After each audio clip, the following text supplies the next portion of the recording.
안녕하세요. 가정주부들이 재테크하는 이야기를 하고 싶은 주부투자자입니다. 오늘은 내 아이가 부자 되는 습관에 대해서 알아보려고 해요. 돈은 아껴야 한다는 말은 돈을 낭비하지 말고 꼭 필요한 곳에 쓰고 나머지는 저축하라는 의미를 담고 있어요. 아마도 우리나라 부모들이 가장 하고 싶은 경제 교육이라고 생각해요. 오늘은 내 아이의 부자 수업이라는 책을 통해 아이의 경제 교육을 어떻게 하면 좋을지 한번 알아보려고 해요. 첫 번째는 경제 교육의 첫걸음이 중요합니다. 돈을 저축하는 것은 중요해요. 다만 경제 교육 측면에서 보면 이를 너무 강조하는 것은 바람직하지 않은 것 같아요. 왜냐하면 돈의 가치가 계속해서 떨어지기 때문이죠.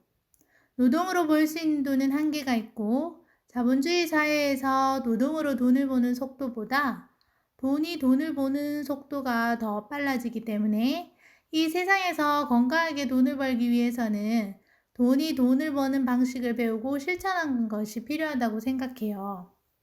어려서부터 작은 돈이라도 투자 기회를 만들어주고 효율적으로 돈을 늘리고 유지할 수 있는 것을 배워야 하는 것이죠. 두 번째는 부모의 생각부터 바꿔라입니다. 실제 부자보다 마음이 부자라는 말을 믿고 소박한 행복을 지향하는 분들이 많이 있어요. 하지만 냉정하게 보면 마음만 부자여서는 이 세상을 살아가기가 조금 힘이 든 것 같아요. 부모가 경제력이 부족하면 다른 사람을 돕거나 자기 스스로가 자립하는 것이 어려울 수도 있기 때문이죠.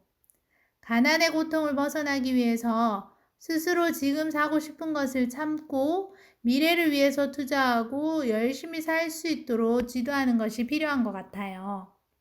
세 번째는 공감 능력을 키워야 돈을 벌 수 있다예요. 세계적인 유대계 금융가인 로스차일드는 자신의 아이들에게도 유대인 정신과 장사 방법을 알려주었어요. 그 중에 하나가 상대방을 즐겁게 하는 능력이었어요. 실제로도 모든 사업은 고객을 만족시키는 것이 본질이지요. 돈을 내는 사람은 소비자이고 소비자가 돈을 지불할 수 있게 만들어야 기업이 성장하는 것이니까요. 그래서 어릴 때부터 상대방의 마음을 이해하려는 태도를 가르쳐야 하고 또 장난감을 보더라도 만든 사람의 입장이 아닌 다른 아이의 입장에서 생각해 볼 수 있어야 하는 것 같아요.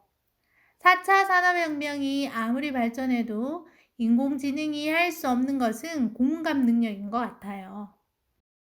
네 번째는 내 돈이라도 감사히 사용해야 한다예요.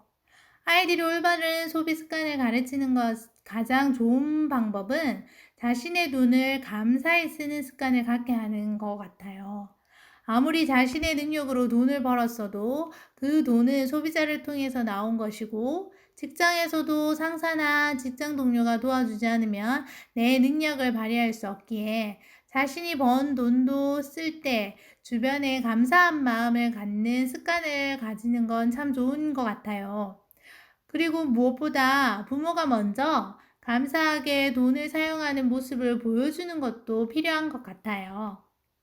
다섯 번째는 부자는 신용과 약속을 최고의 가치로 여깁니다.예요. 부자가 되는 최고의 가치는 신용과 약속임을 자녀들에게 가르쳐야 하는 것 같아요. 서로에게 한 약속을 지키는 것이 중요한 것이죠. 약속이 깨지면 정당한 계약이 힘들어지고 서로에게 항의하는 일이 수도 없이 일어나기 때문에 거래의 기본인 신용을 가르쳐야 하는 것 같아요. 약속을 끝까지 지키는 사람의 행동에서 빛이 나고 결국에는 성공할 가능성이 커지게 되니까요. 오늘은 내 아이의 부자 수업이라는 책 요약을 해보았는데요.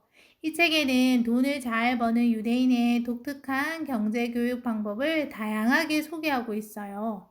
우리 모두 아이들의 경제 교육을 어떻게 시켜야 할지 같이 고민하는 시간이길 바래요. 저도 두 명의 아이를 양육하면서 경제 교육을 어떻게 시켜야 할지 매번 고민하는데 부모가 먼저 공부하고 돈을 사용하는 모습들, 열심히 돈을 버는 모습을 보여주는 것이 제일 먼저이지 않을까 생각해요. 남편이랑 아마존, 애플, 테슬라 주식에 대해서 이야기를 할 때가 있는데요. 첫째 같은 경우는 주식에 대해서 물어볼 때가 있어요. 그러면 주식에 대해서 궁금한 점들을 같이 이야기도 나누고 아이들 이름으로 개설한 주식 계좌를 보여주면서 어떻게 되고 있는지도 보여주고 자연스럽게 생활에서 이야기를 하게 되더라고요.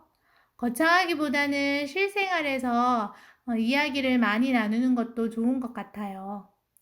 오늘 자료를 통해 인생은 공부하는 사실을 깨닫고 돈을 제대로 벌고 투자하는 아이들로 자라나길 가르쳐야 한다는 것을 배우게 되네요.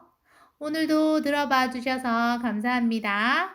구독과 좋아요도 부탁드려요.